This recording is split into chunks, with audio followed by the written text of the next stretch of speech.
President William Ruto must be begging Raila Amolo Odinga as we speak right now, because as the Azimio troops stormed parliament, occupied the majority side of the National Assembly, some of them like Millie Odhiambo lectured Speaker Moses Masika Wetangula, and I want us to listen to what she's saying before we proceed.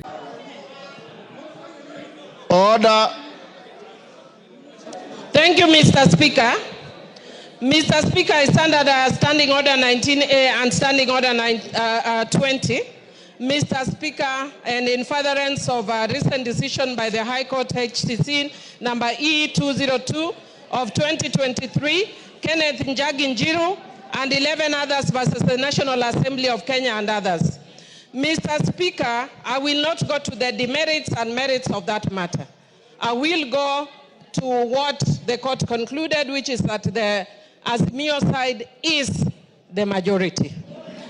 And based on that, Mr. Speaker, again, because I've said I'm not going to the merits and demerits of that decision, Mr. Speaker, I want to just indicate that I have therefore, as the majority party whip of Azimio, today handed over to your office a copy of that decision of the High Court with a letter that we are giving you according to the standing orders, our majority leader as Honorable Junet Mohammed and Honorable Robert Mbui. Mr. Speaker, following the standing orders, Honorable Junet will thereafter then communicate me officially as the minority whip, going by what the standing orders, but a majority whip. Majority. Mr. Speaker, I also stand under Standing Order 90 and had actually consulted you about this. And Mr. Speaker, if you look at the judgment of that court, the court actually infer that because of the position you hold as Speaker and also as Chairman of your party, Mr. Speaker, it is not, as party leader of your party, Mr. Speaker, it is not possible for you to be fair. You are going to be conflicted when you are conducting the matters of this House. Mr. Speaker, I therefore humbly request you to step down and mandate Honorable Gladys Boschole to take over in discharging the functions as the Speaker because of your conflict of interest. Mr. Speaker, Mr. Speaker, Mr. Speaker. Order. Order. Mr. Speaker. Mr. Speaker, in concluding, Mr. Speaker, because I said I'm not going to go to the merits and demerits of the matter, in concluding, I want to urge that as a parliament, we need to obey court rulings and decisions, even when we don't agree with them. And Mr. Speaker, I also just want to indicate that you can see my two colleagues are standing next to me. My advice to them in future is to follow a philosophy from my community which says, Telo Ikao, Telo Kumingato. So next time they should do what Honorable Ruku did. Jump if you have to, but take your position the way Honorable Millie has done. Is that part of your point of order? No. Mr. Speaker, I said as an arbiter. And Mr. Speaker, I would also just want to say, very finally, also as an arbiter, Mr. Speaker, people are also talking about broad-based. Again, I'm very careful. I'm saying this as an arbiter. It's not my substantive argument. Mr. Speaker, people talk of broad-based. Yeah, and even when you look at the decisions of the arguments of the court, they keep making reference to the de jure and the de facto. And many things may have changed over time.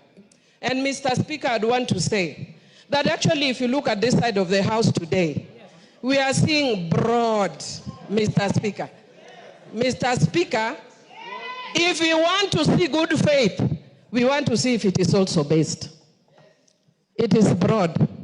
But based, whether it is based will depend on the decision going forward. Otherwise, we will be told by the court it is hot air, This broad-based is hot air, wild goose chase, and all those other things, Mr. Speaker. Thank you, Mr. Speaker. I move. In case this is your first time on the Sport Check YouTube channel, kindly support us by subscribing and turning on the notifications bell. We are on a mission to 7,000 subscribers before the end of this month. And if you are a returning subscriber, thank you so much for supporting this YouTube channel. It was clear that members of Azimio la Umoja One Kenya Coalition Party were going to occupy the majority side of the National Assembly. This was a delayed justice that started all the way from 2022, and seeing Millie Odhiambo, Junet Mohammed occupying the position that should be occupied by the majority leader and majority whip respectively in the National Assembly was a clear indication of dissatisfaction with what Speaker Moses Masika Wetangula did in 2022. It was so interesting to listen to Junet Mohammed referring to Kimani Ichung'wah as minority leader. Listen to this. Mr. Speaker, it is not my intention to interrupt You have already done so. my colleague, Mr. Speaker, Yes. the minority leader. Mr. Speaker, is it correct, Mr. Speaker, for the minority leader to mislead the House that those parties who are members of Azimio cannot be forced to stay in Azimio, Mr. Speaker? But why do I say President William Ruto must be in panic mode as we speak? In fact, is begging Raila Amolo Odinga. Number one, after impeaching Rigathi Gachagua, there is a precedent that was created by members of parliament.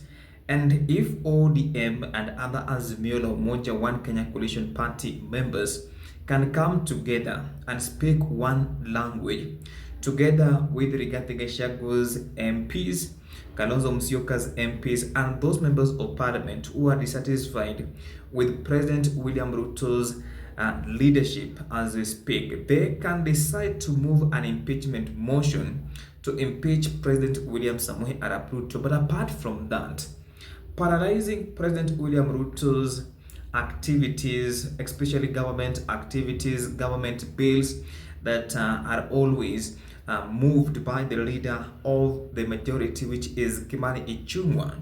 If the numbers cannot sustain whatever President William Ruto may want to do in the National Assembly, then all his government activities will be paralyzed, because there is no any policy that can be passed in Parliament without members of Parliament voting either in favor or against it. So it must be very careful.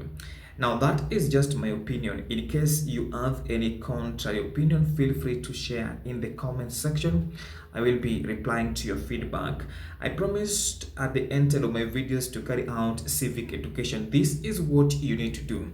You need to register as a voter as soon as possible. The beauty of doing that, you can participate in two types of elections. One, general elections. Two, by-elections. Number two, you need to demonetize politics as soon as possible. That is the only way we can get leaders of high integrity. Then lastly, you need to vote for someone with a vision so as to end up with quality policy makers in the National Assembly and county assemblies. Bye for now. I will see you in the next video.